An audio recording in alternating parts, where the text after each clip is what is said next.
Hi, I'm Rachel Downey and welcome to the Britcar MSA British Endurance Championship. I'm Jake Sanson and we're here at sunny Brands Hatch for round 6 of the series. Earlier on today we caught up with some of the drivers. So down here with the new Audi R8 LMS on the grid, and with me is John Martin. This isn't normally the kind of car you race, is it? No, this is first time driving the car was Friday, so no, it's quite cool. Never driven a GT car before, so it's all a bit new, but it's quite cool. So how big a difference is it to race one of these compared to a Super League Formula? A lot.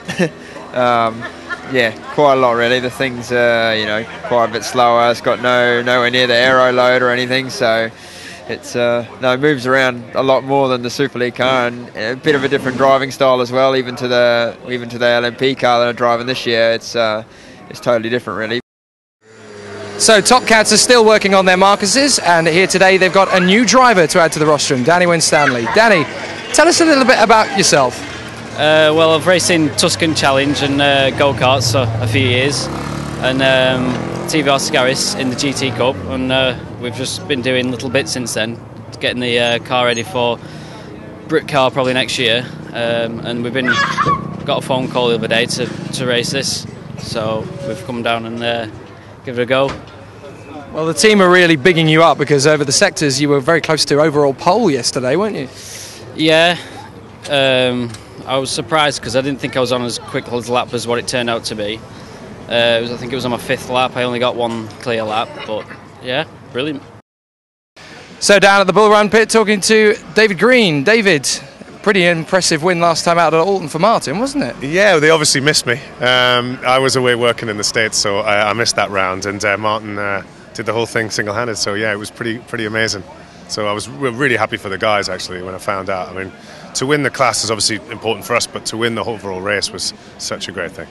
So what about today? Very different track, it's even more different to the Indy circuit.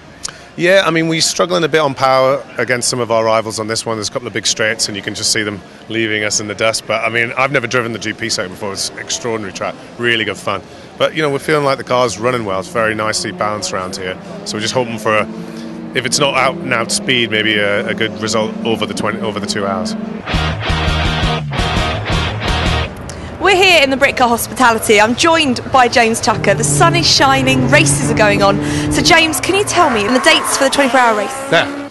21, 23 September. Come on the 22nd, the Saturday, and you can stay through the night, watch it through the night. If the weather's lousy, there are places to hide from the weather.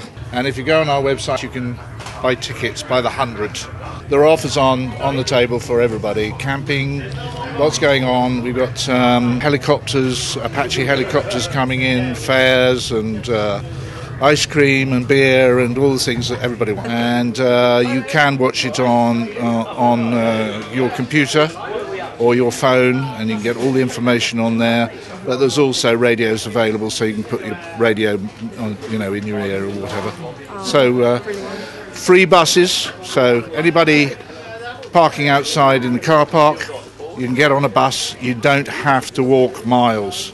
This is a Britcar event, right? It's not the Grand Prix. You don't have to walk 9 miles to get to the stand. Okay, so free buses. Get on there, enjoy the day. Come out onto the grid at the start of the race, have a pit lane walkabout, and if you've got a car, come with a car club. So Jake, you're going to talk to Tommy Field about qualifying lap from Track Talk. Yep. Off you go. Okay, see you in a minute. See you in a minute. Duncan's going to give us a track guide now for the Brands Hatch GP circuit. Thanks very much, Rachel, and here we are at the Brands Hatch Grand Prix circuit. Now, we were here earlier on in the year for the Brands Hatch Indy, but we've still got the fantastic start to the lap with Paddock Hill Bend. As you swoop down Paddock Hill Bend and start to climb up Halewoods Hill into that tight hairpin of Druids. Got to get yourself tight to the apex as you come through out of Druids towards the tricky left-hander of Graham Hill Bend.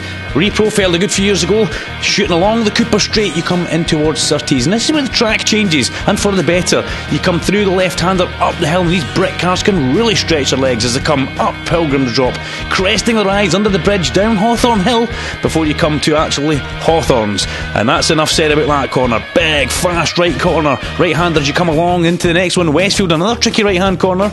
And then the track drops sharply away from you as it comes back up towards Dingledale and Sheen Curve.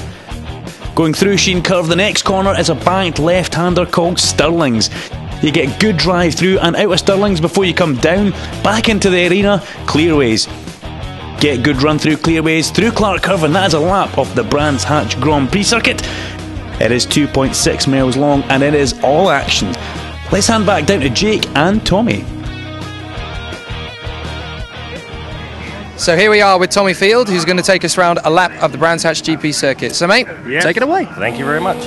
Right, we're down the pitch straight, coming down from 4th, grabbing into 5th gear here, now coming into Paddock Hill Bend. Fairly late on the brakes here, very undulant over the top of the crest. Blind turning, 4th gear, very hard back on the accelerator, mid-corner. Up into Druids, you come down now to 2nd gear. It's a very, very slow corner. You get a lot of push from the car, a big bit of understeer. Short shift to 3rd, coming down into Graham Hill Bend. Just a slight lift on the curb, very, very hard on the accelerator to get the car settled through the corner. Tricky with grip there, wasn't it? Yeah, the trouble is with this, it was a very, very tricky qualifying session, because although the track was fairly dry, there was a lot of patchy water. We was on new slicks, so obviously keeping the temperature up in the slicks is a big thing with this car anyway, being so light. So with the conditions being there with puddles and getting tyre temperature down, it was quite difficult. We're coming up into Hawthorns now, very, very, very fast corner here. 4th gear, centre apex, flat on the throttle, coming down now into Dingledale through very, very quick corner. This is coming up into Sheen now, blind crest, turning in absolutely dead blind. Get control of the car. Once you know the apex, you're on the throttle and hard on it. Deadly, isn't it? Yeah, the curbs are good. I mean, the car rides the curbs fantastic. Now for a 3rd gear left, now we're coming back down into the original part of the circuit now. Short shift into 5th gear here, back down into 4th gear, into Clearways. Again, just catch the apex. Car's very, very loose as it undulates over the top of there, on the power as soon as possible to get a real good drive down the pit straight, which is obviously very important for the lap. And that's the lap of Brands Hatch GP. So when you're obviously in an intense race on this circuit, is it easy to get into a rhythm, or do you find yourself wrestling with the car? No, to be fair, obviously a qualifying lap's a lot different because you're trying to get an ultimate lap. You've got to try and settle yourself into an endurance race. Well, you know the car, you know the circuit. Good luck today, mate. Thanks very much. Cheers. So a name on everyone's lips at the moment is Martin Byford, doing fantastically. Last race, he won outright. How do you think he's going to do in this race? He could well do it again. I mean, Alton Park was so crazy. We had different cars dropping out all over the place, and Martin just controlled the pace at the front. 3 hours on his own. Who knows what he could do today? Remarkable, one person doing all of that. We just don't get it very often. No. I mean, there's so many drivers in the sport now, and it's nice and easy to be able to hand over to somebody else, but Martin, once he gets in that car, he doesn't want to get out. He's made it even more exciting. He's made his class even more exciting with what they can actually go and do. And looking at the classes, all 4 classes, top 5, is this expected? Very much so. I mean, it really is that competitive. Yes, the cars are different spec, but it's that open a championship. Every driver has the opportunity to make the difference for their team and for their class. So let's look at the grid. In 25th position we've got the Sharp and Pitaway Porsche. 24th sees the 2 Smiths in their Ginetta G55 car, and the Motionsport Lotus Elise car in 23rd. 22nd is the Kit Kat car of Dutton and Pitaway, and in 21st place we've got London Stewart in the Jensen Motorsport Chevron GRA. 20th for Mercer Smith in the Ginetta G50 car, and the first of the BMWs in 19th for Hayes and Radcliffe.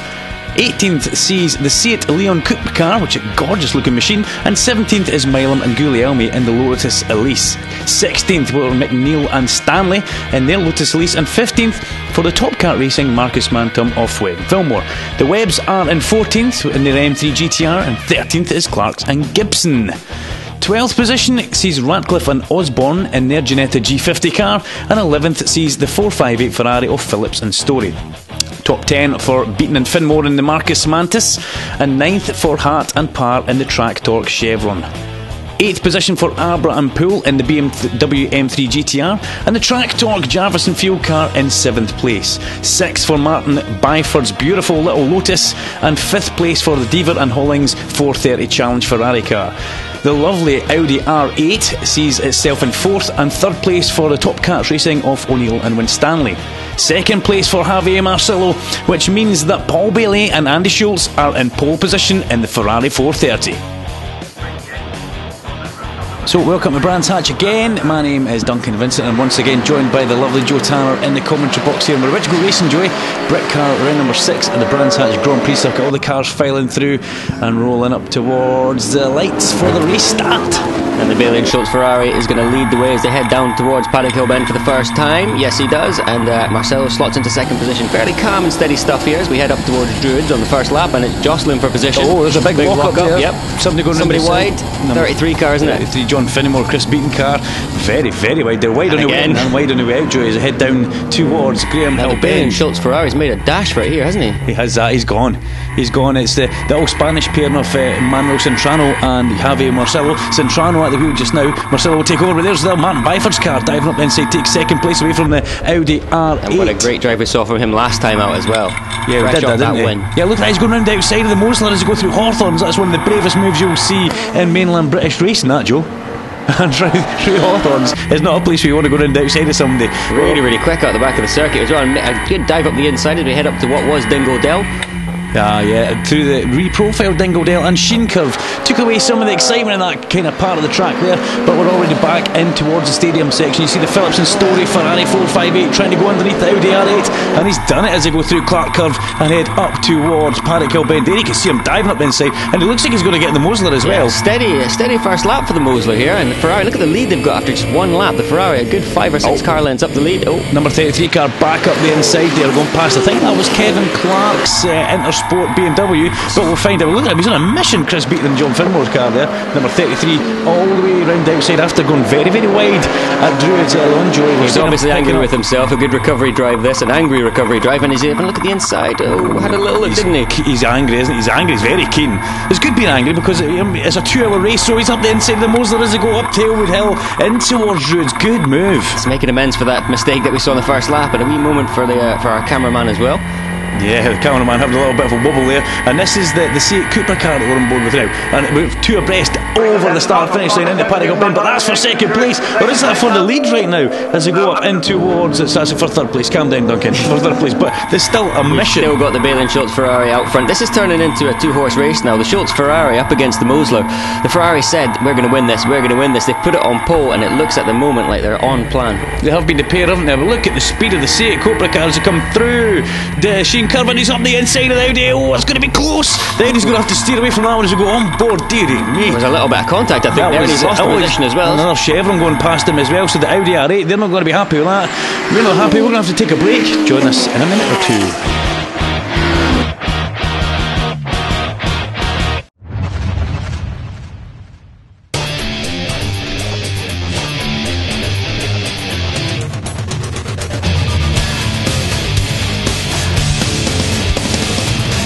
Welcome to another episode of Racing No Filter.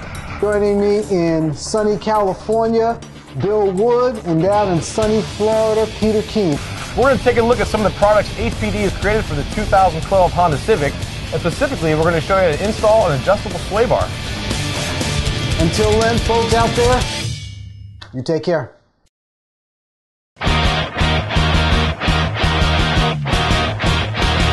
So welcome back to Brands Hatch for the Grand Prix circuit, and we have got the Britcar racing round it just now, and we've come straight back into a huge wow here, Joe. The Seat Cupra car just going up through Sheen curve, and there's somebody underneath them forcing them wide there. Great to see these cars stretching their legs around this fantastic Brands Hatch circuit, the GP circuit as well. It's a great place to see these great big cars in action, and look at this. This is a battle for 2nd place, and that's the Martin Byford Lotus getting nuffed out of the way by the recovery drive from that number 33 Beaton and Finmore car after running very wide at the first first corner, first second corner, they were on all sorts of trouble. What a recovery drive. Has he got enough steam to catch our leader, the Bailey and Schulz 430 Ferrari out front? Has he got enough steam to catch them? Could be interesting. These guys are battling for 7th through to 10th at the moment right now. They've got the BMW just heading back on the side. That's the Dryer and Hollings car.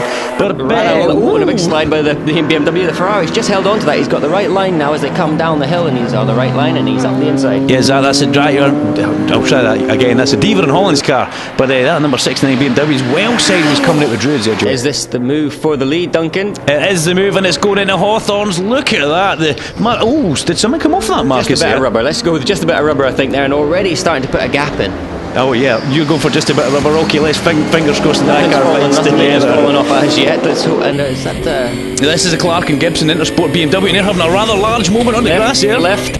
Oh, Kevin Clark. Oh, dearie dear, the Intersport BMW getting in all sorts of shapes and sizes. As into the pits comes the Porsche already into this car. It didn't qualify. They had a transmission error, and the car was still on its way to the circuit when qualifying was happening. So they're already back in the pits, Joe. So a little bit early days for that, but a fantastic view of the Brands Hatch pit lane here. Great facility we've got. Oh, and another moment here. That's an Audi R8. That's the Audi R8 in the grass. Now, you know what? That's not the kind of place you want to be on the grass. There's when you're trying to get stopped for the next tight left as well. Especially the amount of rain we've had. The grass very, very soft, so it could do all sorts of damage if it digs in and takes a big chunk of grass. They can't get that wheel off. That doesn't look normal, does it? No. They can't get the wheel off that car. Yeah, they're doing it the hard way. You can hear that in the background. But that's not the best way to get a pit stop done in Britcar. You want to do them as quickly as you can. Obviously, there's a time limit how quick you've got to be. Is it a problem with the wheel, the nut itself, or the hub? I'm not sure. Hopefully they can get that back on and get back out there. Well, it'll be quite interesting to find out. It's a little odd at the front, doesn't it? Hopefully that's not too big a problem. These guys can get back out on track. Making its way down the pit lane. The Porsche does sound absolutely fantastic, but still this massive battle with these three cars here. Get the Intersport BMW right in the middle. He's had one off-track excursion as the Porsche comes rejoins. Indeed, yep, comes right back out and into the fray of things at the top. Now another issue down in the pit lane as well. Is this one of our Ginettas? I think that's a Marcus, is it? No, you tell me, Joe. It looks like it could be the 35 car, but look who we've got picking back up. The Deaver and Hollins Ferrari comes into clearways, and that's a beautiful car. It only managed one lap at the first meeting here, remember, Joe. He was backwards into the gravel trap at the top of Paddock Hill Bend. The green flag lap, wasn't it, just before they got to the line? Yeah, an absolute disaster for them. That's the number 85 car just making its way back out. Mike Mercer and Gary Smith. We see another move up into Druids here. Oh, it's a late one. Contact. There was contact. Definitely contact. The front of that Chevron, and there's smoke coming for the front of the Chevron. The Chevron's in trouble. Yep, he's broken something. He needs to try to avoid everybody else and the barrier. Oh yeah, did a great job to keep that on the road. So a little bit too keen in the Druids, Joe, and he's a little bit of contact. He's bent something or broken something. Jake in the pit lane hopefully is going to give us a wee update. Yeah, thanks, Jake. So David, all hands on deck then. 2 stops in 2 laps. What happened? Basically, we had a new problem with the wheels and which caused them to come loose. So we had to, for a safety precaution, had to pit and change the wheels back to our old wheels. We're back out there. It's a long race, so we're still in the hunt. We're not going to give up that easily.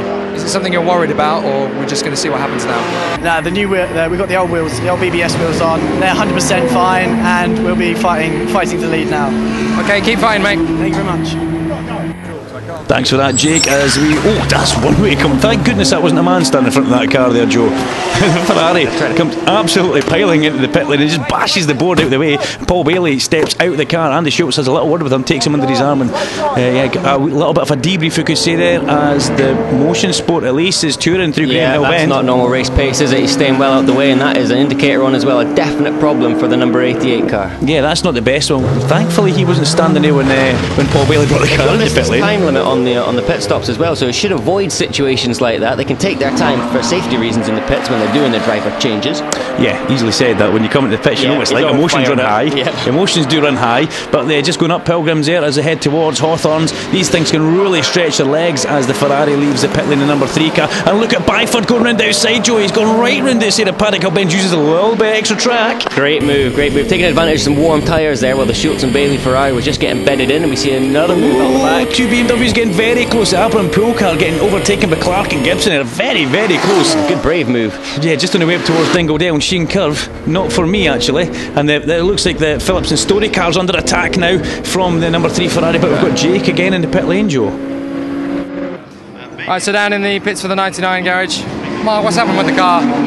Well, it looks like the Audi R8's hit us in the rear quarter, which has bent the rear wheel, bent the suspension, bent everything. So it's repairable, but it's going to take us, I can't see it being done in less than half an hour, maybe 45 minutes. So it looks like game over. And it's such a shame. I think we're running up in the top, certainly in the top 15. Oh, sorry, Jake, we've got to interrupt you there, because at the front there we see the Bailey and Schulz car diving past the 458 Ferrari in towards first corner. Joe, that's a committed move going into there. Yeah, a great move. He's up to speed now. Everything's working as it should do. Tyres up to pressure and temperature, and he's hunting them down, isn't he? Trying to get back towards the lead of this race. Well, Paul Bailey really he did a really good first opening stint, but Andy Schulz has got the bit between his teeth, and he is on it. You're passing a newer style Ferrari, and at number 35's heading for the pit lane, Joe. That's one of the top cars, racing cars. He's pit lane bound. The O'Neill and not Huggins time this race. I'll try that again. It's Danny Winstanley in the car.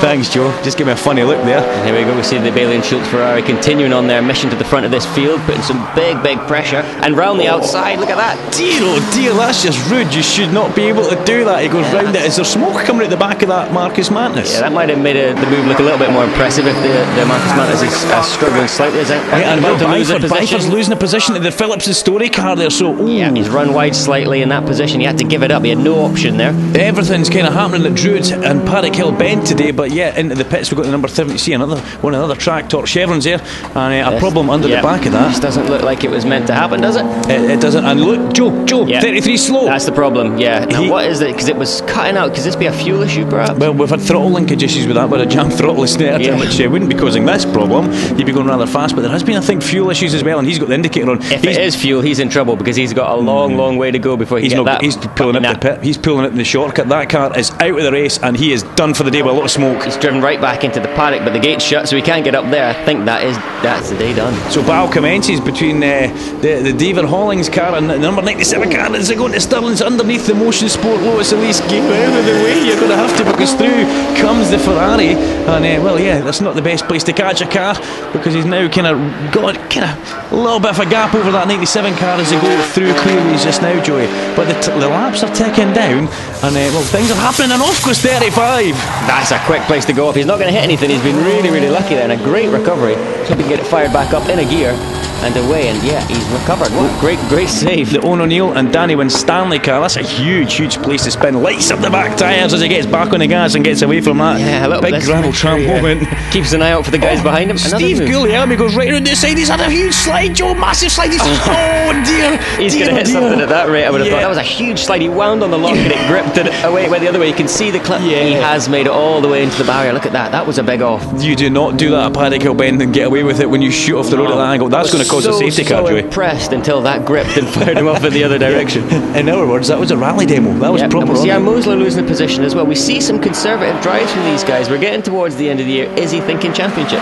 Well, one thing's for sure, I'm pretty sure we're going to have a safety car coming out, and the pit lane could be getting busy as the Abraham Pool car, they've taken full advantage of it. They're in the pit lane already, and there's Javier Morcillo stands there, hands device, helmet, suited up, looking kind of nervous actually, isn't looking psyched up, I think, for his stint in that Mosler. Well, we like Javier, but there he is. He's seeing what's happening. The team are keeping him up to date with exactly what's going on. But what a shame for the Guglielmi Lotus Elise, buried in the tyre wall at the bottom of the paddock. Do we have a safety car? We haven't seen anything. Yeah, safety car was just a minute ago. I hope it is. It's a hard place to recover a car from the bottom of Paddock Hill Bend. And it's a deep pan gravel track. Once you get in there, you ain't moving out of there, buddy. Looks like it's done a good job. The car doesn't look too damaged, but it certainly has clout at the barrier.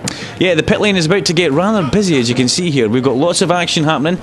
Morcillo still stands waiting on the Mosler, and wait he will be, because where in the back of the circuit is a very slow, very slow moving BMW pace car, Joe. It's going really slowly. It's difficult for these guys sometimes because they start to overheat, things start to boil up, and you can sometimes get a little frustrated. Is that Osborne heading out there in the G50? It certainly was, pal. It certainly was, as he makes his way down, gets straight back out onto the pit lane. Obviously the Deaver and Hollins car as well. We've got to watch for the safety car coming around, because these guys, if they're trying to leave the pit lane when the safety car's coming past, they will get held. Look at the mess we've made here. You talk about that deep pan gravel trap, it's half across the circuit. Easy for you to say, the BMW's getting held. You can see the red lights on at the end of the pit lane. Safety car must just be coming past with the bunch. He's lost a lap then, hasn't he? He has, the bunch are coming back. And is that Martin Byford at the lead just now? It is that. There's the Phillips and Storey 458 Ferrari rumbling down pit lane, but here it comes. Here's the big Mosler coming in, and Manuel Cintrano is about to get pulled out with the car by Javier Morcillo.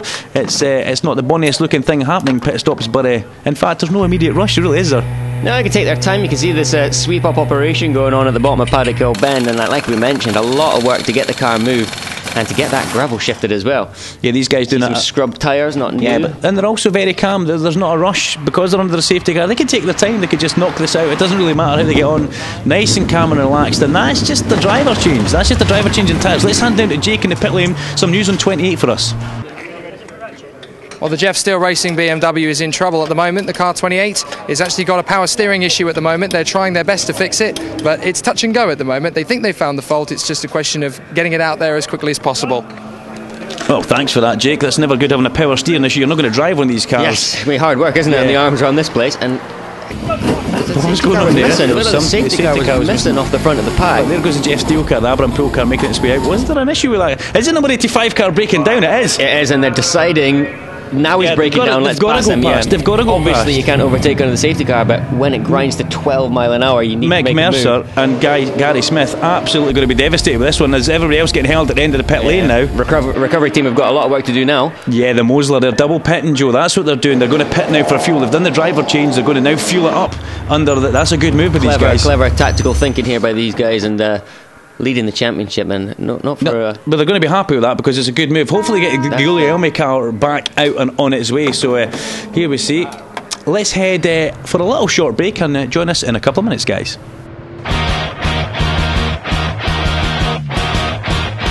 Want to keep up with all the racing action at the track? Well, download the new Go Racing TV iPhone and Android app. And remember to like us on Facebook and follow us on Twitter.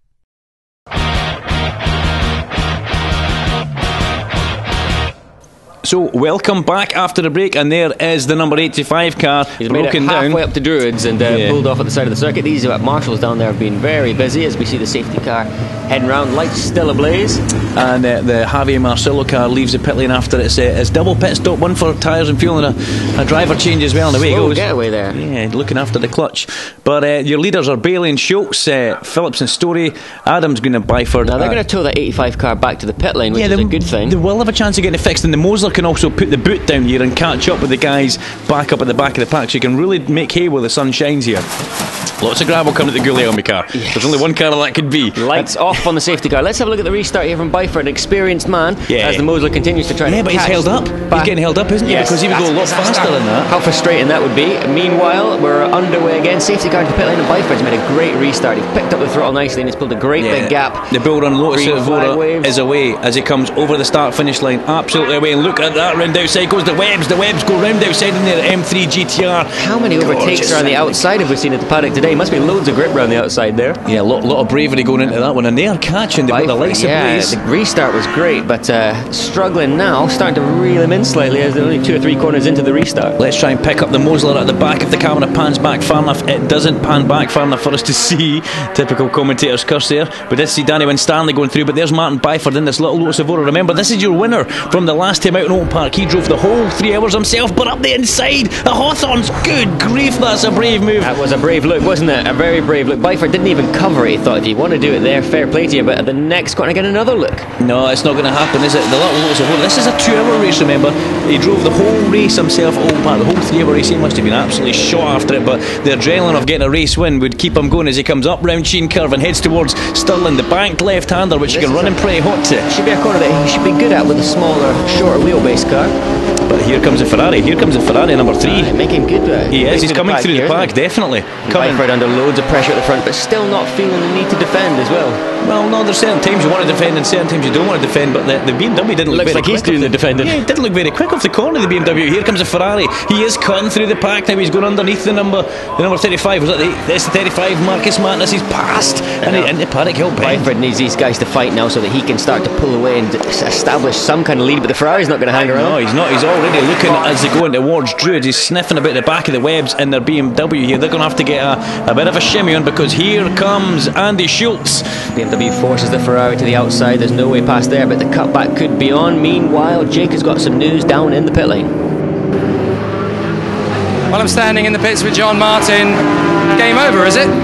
Yeah, unfortunately, it's not the way we would have wanted to end it, but just as I caught up in the safety car there, we just lost all drive, so I think it's done a drive shaft, so not a great start to its career, but there we go.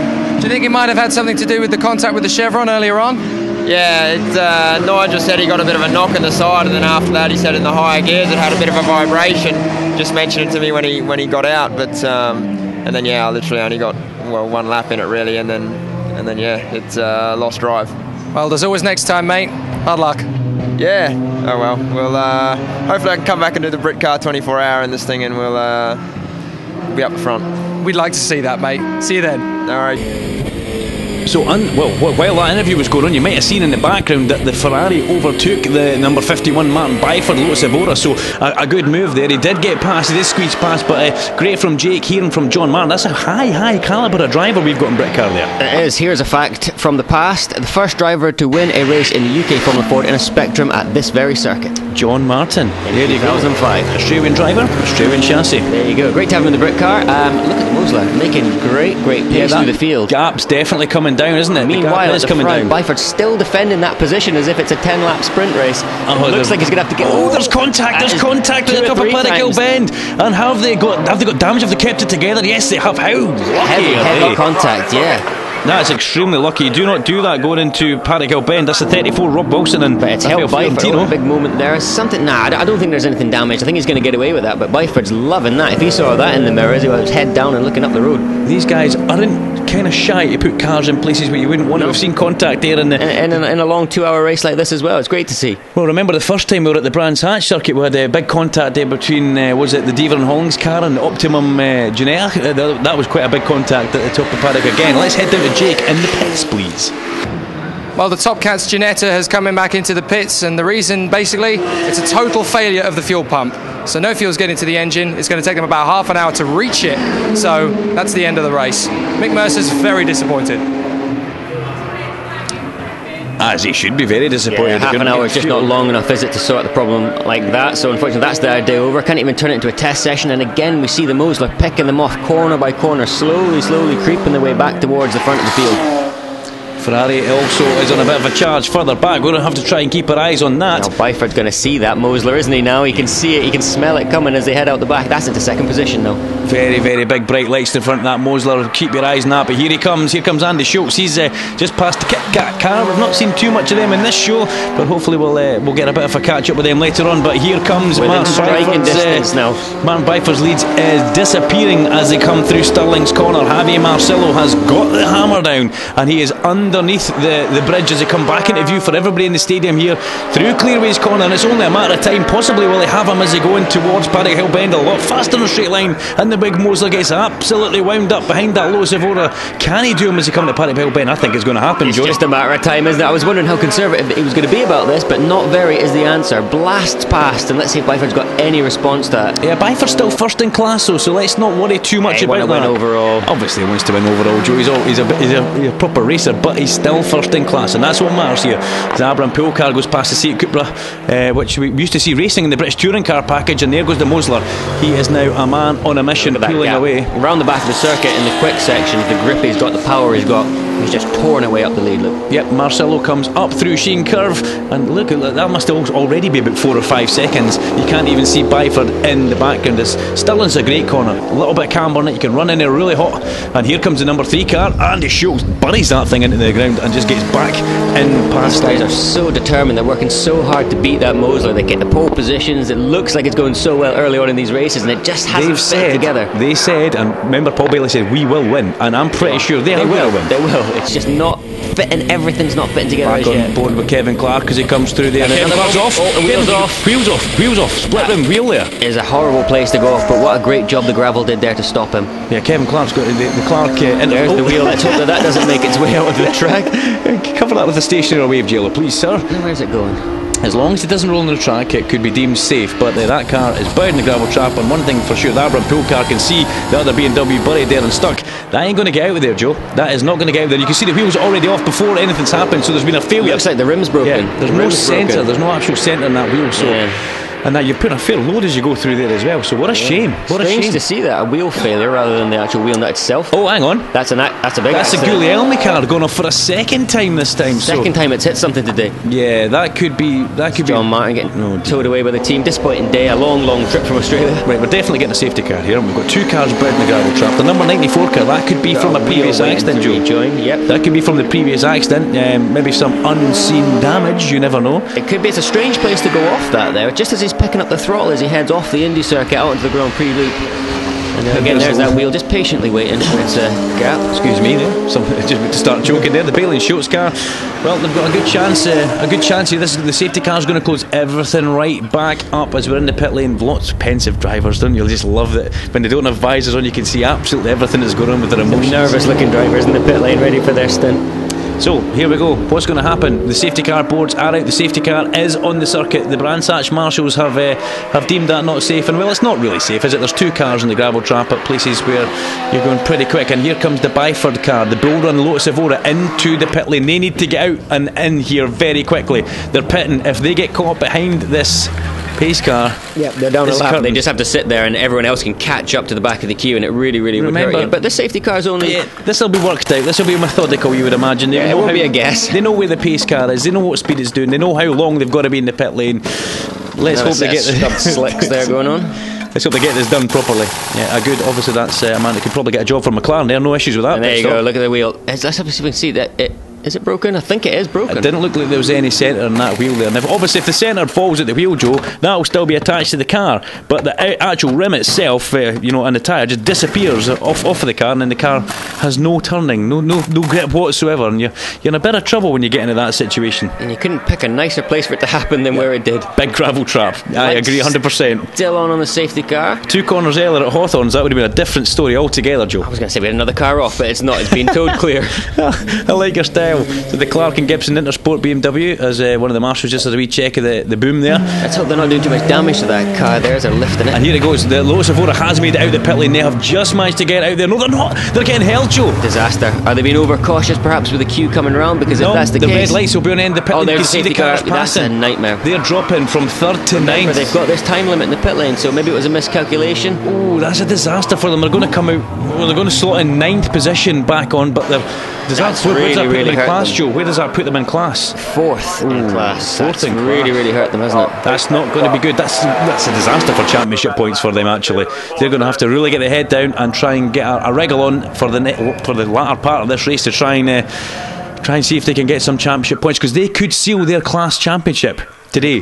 Look at the damage here to the Lotus. That's not a great day that those guys have had. An expensive day. Anyway, join us after the break.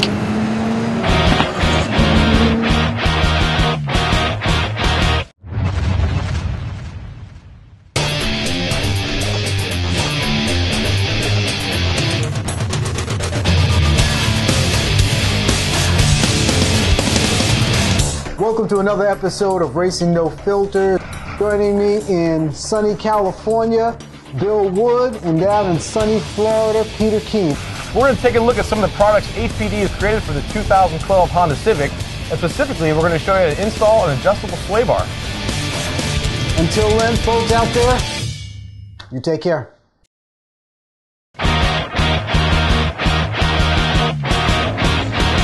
So here we go, guys. It is basically all about the Ferrari and the Mosler now. Bailey and Schulz still lead from Phillips and Storey, the other class leaders. Deaver and Hollings and Ratcliffe and Osborne, all your class leaders' current positions so far, but well, it's all about the Ferrari and the Mosler, Joe. Yep, lights out on the safety car. We're going to get a restart. The Bailey Schulz Ferrari. This is the best opportunity they've had so far to do what they told us they were going to do, which was win a race. There we go. So here we go. Great restart as well. The Mosler 4th on the road. He has got to get the hammer down and get up to that Ferrari as quick as possible. The green flag flies and the Ferrari all by itself in towards the first corner. Abram Poolcar just sliding up the inside, also there going through Paddock Hill Bend, but here he comes. Not hanging around, is he? Here comes Javier Morcillo as they get through Druids. Javier Morcillo is a man on the mission as he already goes underneath the Abram Pool BMW as they head down from Druids. Look at the door hanging open, yeah. BMW's got a pot rivet put at the top of that, mate. 2 corners, or 1 corner in fact, 2 positions for the Mosler. Yeah, he's on a mission, isn't he? He's only got 1 headlight now. We've been through this. And it will be on full beam. We have been through this before, haven't we? Yep, and look at that already. Green flag still flying. It's the restart. and he's already from 4th up towards the back of that Ferrari. It's a bit worrying that door's actually hanging off as the top. Yeah, I think it's when he brakes, it closes. Look, I think it's just the wind. Marcus Mantis goes past there as he goes in through Hawthorne's there. And here's Mark, look at that, Marcello's on a mission. But for Tiff, there's one person that can deal with the pressure, it's Andy Schulz. He's a class act, and he's extremely fast, and he knows what pressure's all about. He can handle this. You can see Marcello will be absolutely on it. Look at number 70 car, the Diva and Holland's car, diving up into the pool and Abra as well. Considering what they've had to do, put up at Brands Hatch before, this is a cracking drive with those two. Great drive, a good move, and he's also helped somebody else come through. I can't quite see who it is, but he's got a good run up the inside. I think that's the Radcliffe and Osborne cars. See what they do on the brakes here? Yep, there we go. There's the position made. Joe Osborne, and again another pretty hot name in British motorsport from the BMW pass, Joe. Yep, I remember a spectacular airborne moment from Donington, if it's the same Joe Osborne that I'm thinking of. Don't we all? But out of Druids Bend comes the Diva and Holland's car, and Radcliffe and Osborne have got past that gorgeous sounding BMW. Could hear it growling as it come down the hill. The track torque Chevron is the next one through, and this is where Britcars really get to stretch their legs, isn't it? Absolutely. I'm just wondering, is that a problem with that Ferrari? Just wait and see the number before we make a Murray Walker style mistake. It's a Diva and Holland's car, and they were slow out of 30s there, Joey. Yeah, that's a definite problem. Definite problem now as they head out the back, and the Osborne car up to 3rd position. I don't think he's got the pace to head off towards this battle which we see at the front. Yep, Andy Schulz comes through clearways. Javier Morcillo, he's hanging on very well. Javier Morcillo in the Mosler though has got the benefit of chasing. It's easier to follow. It's easier to follow than it is to lead. Take a couple of meters at every braking point, pick up the throttle, just follow what he's doing. Problem is though, if the man in front is absolutely on the limit, if you're braking a couple of feet later, then you start overdriving. But look at him, he's reeling him in. Yeah. You would imagine the Mosler would be the quicker car as well. You're going to see the Ferrari start to get a little scrappy now. He's going to have to start defending as well. It's important that he defends at the right time, which is definitely now as the Mosler's with him. He's going to have to cover the inside here, and it'll be interesting to see how hard he defends as well. Oh, back in the pack, we've still got the Byford, Buller and Lewis. Right around the outside, look at that. Yeah, and they're making up positions after that disastrous pit stop, and they're in there with the Webbs and the 69 BMW M3 GTR as well. Cars there, and into the pit lane comes a Ferrari with the problem. Yeah, the Diva and Holland's car in there, and I think this is a scheduled pit stop actually. It's quite late in the day for it. If it's a scheduled pit stop, it's a splash and dash. Meanwhile, Bailey and Schulz Ferrari is under huge pressure from our Mosler. This is the best chance they've had so far. There's a little bit of traffic up the road. It's a Kit Kat car that's about to get done, isn't it? Catch them in a nice place, I think, on the brakes of the first corner, or maybe not. We're into the end of this race as well. So this is where it all comes down as a number. Oh, that's a puncture, or is that a broken wheel? Front left and back. That's left. Front and back tyres puncture. That's what I'm trying to say. He's run something over there. What have we got here? Another problem. Another problem. The 86 car's retired there, and he's made it back to the pit lane, Villeneuve style. Look at this. No, Joe. That's quite good for you actually. Yeah. Thankfully, they haven't ripped off bits of bodywork there. I'm doing a good job keeping that car together. But we need to see a leader. The 86 car was the McNeely and Stanley car. So meanwhile, look at this at the front. Huge pressure being soaked up by a Ferrari here. But that Mosler, what's he thinking? Is he sitting there waiting to the end of the race? What can he do? He's going to have a pop. There's no point following him. If he follows him for too long. Meanwhile, as Villeneuve does make his way to the pit lane. If he follows him for too long, Joe, he's just going to get into his rhythm. Yeah. And he's going to think that's his pace. He had such huge pace to catch him. Look, they're going past the Phillips and Storey 458 car into Paddock Hill Bend. Nicely if the Ferrari doesn't see the Mosler, which he does. Marcello straight past and doesn't lose any speed going in that little bit hotter. Is he going to have a look as they go up in towards Ferrari? Druids? Doesn't need to defend at the moment. Oh, there's contact. There's a little bit of nudging there, and he's just letting him know he's there. Was that a last-minute decision to defend? Don't know, that was close though, but he's just letting them know I'm here and I'm wanting past pretty quickly, so you better get together. Traffic ahead, the traffic's moved to the wrong side, they went to the left, he should stick to his normal line. Marcello goes to the inside. Oh yeah, and he's coming up to pass a teammate to Marcello, the Porsche, and this is just getting a little bit too scrappy for my liking. This is the Formula Ford Festival final, isn't it? It's on the Osborne, meanwhile, that is Joe Osborne in the Ginetta G50. A nice solid 3rd position at the moment for these guys, and back on the start finish straight. Another lap ticked away. The Ferrari continues to lead. Got themselves out over the pit wall there, haven't they? And this is where the Mosler seems to be quicker. Maybe there's a bit more aero in the Mosler as he comes down and up Halewood's Hill. Again, the Ferrari doesn't defend. He's having a big look at the Druids, Joey. Oh no, round goes Andy Schulz. Round he goes on the Morcillo, gets away damage free. It's a racing incident. Just a couple of laps to go. What a shame. So close for the Ferrari. They're the underdog. We want to see them win almost here. We're not being biased. Marcello, great job. But it was difficult to judge the incident. What do you think? The trees, we didn't see it. The Ferrari didn't defend. He didn't cover it. The previous lap, we saw exactly the same thing. When they came into our view, It didn't look like a wild lunge though. From there wasn't the wheels I'll make locked no up. judgment. I didn't have a clear view of it, but a shame it had to happen after a great race, and would have been great to see these guys fighting it out on the very last lap. Javier Morcillo comes into clearways. He's not a dirty driver, that's for sure. He'll be a little bit angry with himself underneath that helmet, but through he comes, and it's been I'm going to say a dominant display, but it's been one heck of a display by Morcillo as he comes through and takes a checker flag. Javier Morcillo wins at the Brands Hatch Grand Prix circuit, coming through for a fine second place. It's going to still be Paul Bailey and Andy Schulz. A frustrated one. Albeit a little bit further down in their Ferrari. The SB Race Engineering Ferrari just comes out of Stirling's, heads back down towards Clearway. He's already backed off, but comes home for a fine second place. And in third place, we're going to see Ryan Ratcliffe and Joe Osborne. What a fantastic drive for those guys to come home in that yellow Ginetta. But there you go, the story of the race is going to kind of be a Druids. It was a coming together, but it was oh so good up until that point. Morcillo wins from Bailey, Ratcliffe and Osborne's, Phillips and Storey, and then the Webbs. But your class winners, well, in class 1 we have got Morcillo has taken a victory in that basically, and in class number 3 Adams, Green and Byford are your class champions, but they are still head to head for the actual championship itself, the main championship.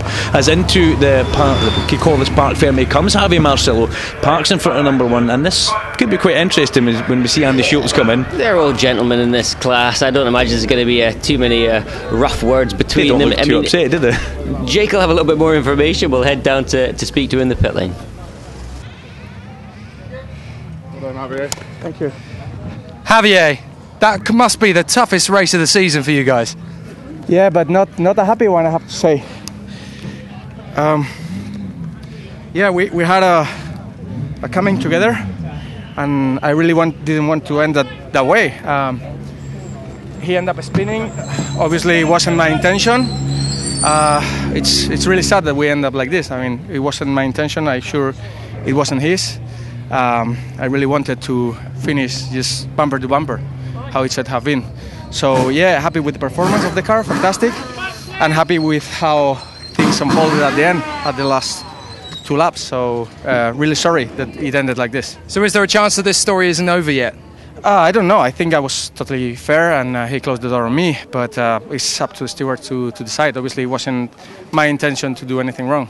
Okay, fair enough, Javier. Good drive anyway. Okay, thank you very much. Well, Joe, behind that controversy at the finish, first and second, you just got on with things, didn't you? Yeah, we had quite an uneventful race really. With the safety cars, the team did a blinder at optimum and got the car in, got the fuel on, so it meant I could just go for it while the other guys were still diving in here and there. So I think that was our greatest gain for position, and the car was perfect for the whole time, and it really let me just sort of push on, and yeah, I've got to put it all down to the team really. Put a mega setup on it and put a special chassis on it, and it was sorted.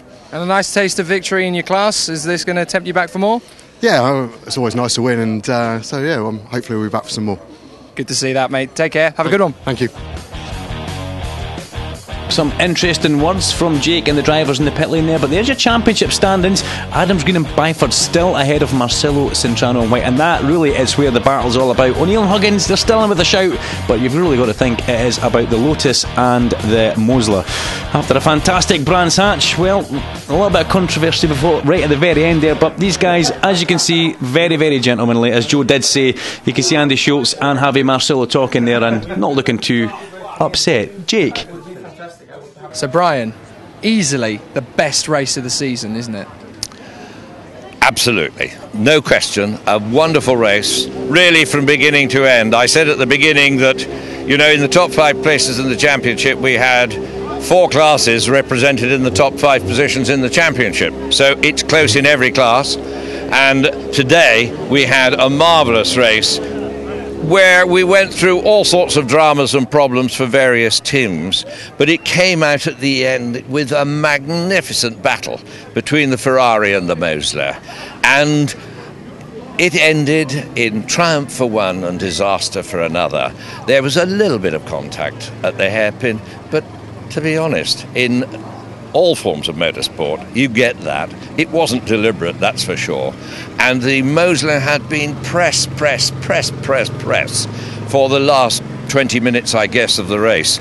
And with Javier Morcillo behind the wheel, I mean, there was no question of doubt about the fact that the Ferrari knew it was under big pressure. Well, it's been another exciting day here at Brands Hatch. Join us again next time for more endurance racing with the Britcar MSA British Endurance Championship.